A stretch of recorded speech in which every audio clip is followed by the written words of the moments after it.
Yo, what's good with y'all, man? Welcome back to the channel. It's Swervo Hoops, and we're gonna be talking about some hoops today.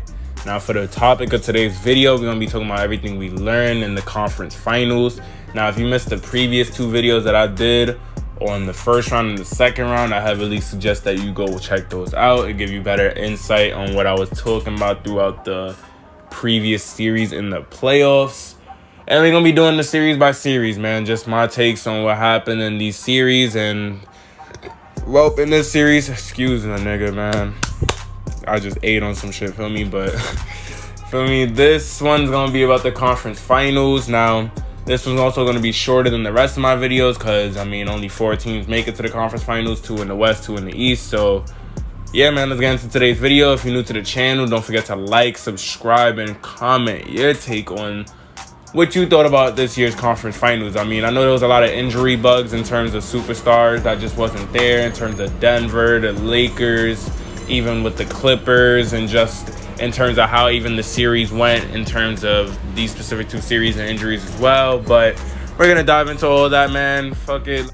Alright, so boom. The first series we're gonna be talking about is the Clippers series versus the Suns.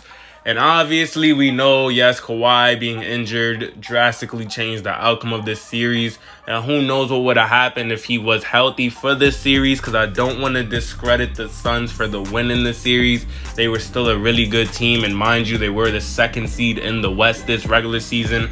But at the same time, the Clippers managed to push them to 6 games without him. And Paul George was really starting to step up in round 2 and also in the conference finals.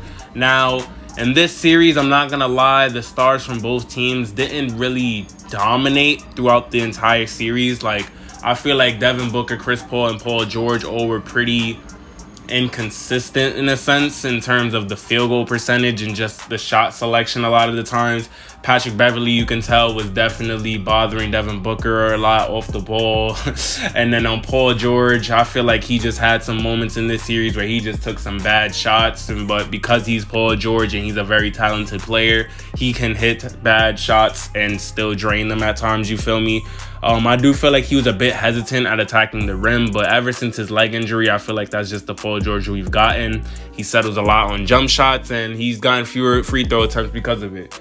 Now, in this series, yes, he did have a fire-ass Game 5, and Game 1, he wasn't terrible, but other than that, his field goal percentages in the rest of the games wasn't too hot, and although he had some sparks in some of those games, he really was never that consistently shooting well. But we can definitely all say he definitely cleaned up his reputation as the playoff P meme should have died down a bit. He wasn't that bad in this series, and he did step up as the star of this team without Kawhi being there. So he did clean up his reputation a bit, not gonna lie. He averaged 29 points, 10 boards, 5 assists for them in this series. And we can't forget about my man Reggie Jackson, who averaged almost 21 points in this series.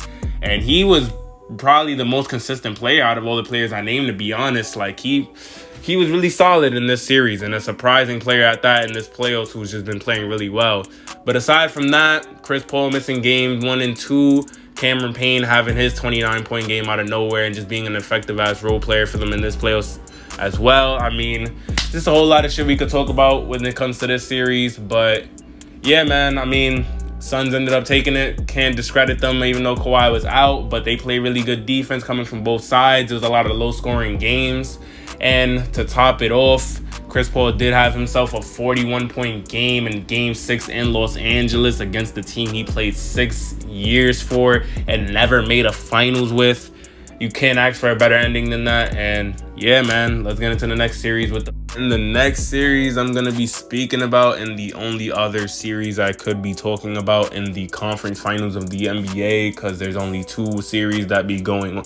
Anyway, we got the Atlanta versus Milwaukee series. And I'm not going to lie to y'all, man. The series was more of a competitive one than I thought it would be. And especially with Giannis and Trae Young both suffering injuries in the series, I didn't know what to expect at a certain point, especially when the series was tied at 2-2. But for one, what I could take from this series is a coach change can drastically change the effect of a team's success.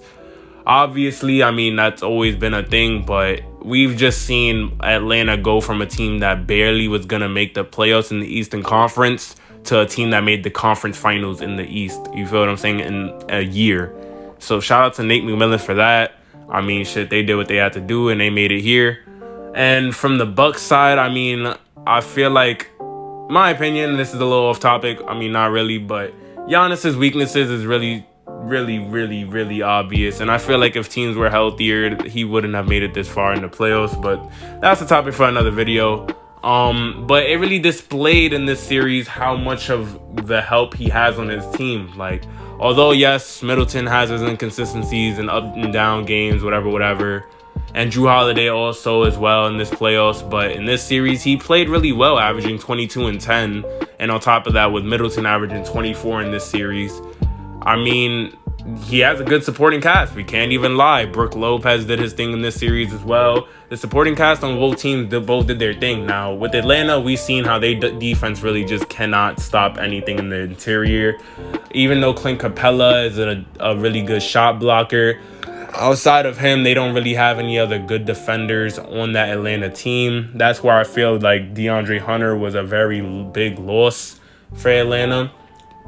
Honestly, though, and despite all that, I feel like the defensive adjustment that the Milwaukee Bucks made after Game 1, changing their defense to more of a switch-style defense in terms of drop coverage, helped them tremendously because, as you've seen in Game 1, when Trey went for 40, I mean, it really was just Milwaukee playing drop coverage and him taking advantage of Brook Lopez and Bobby Portis.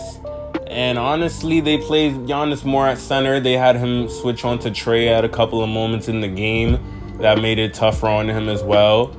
And to be honest, I mean, man, y'all get the gist, though. Milwaukee was just a better team. I feel like with the experience Atlanta gained from this conference finals, though, will definitely make them better for the next season. And probably even more of a threat in the East next year. Who knows? With Trey still being young and getting better, etc., and all the young pieces they got on that team. But now Giannis is in the finals going against Phoenix, and I will have a video coming out for that soon once the final ends. And yeah, man, if y'all enjoyed the video, don't forget to hit the like button, subscribe to the channel if you fuck with the content. And it's been your boy Swervo Hoops talking about some hoops, man. Follow the socials in the links below. And yeah, man, take it easy, y'all.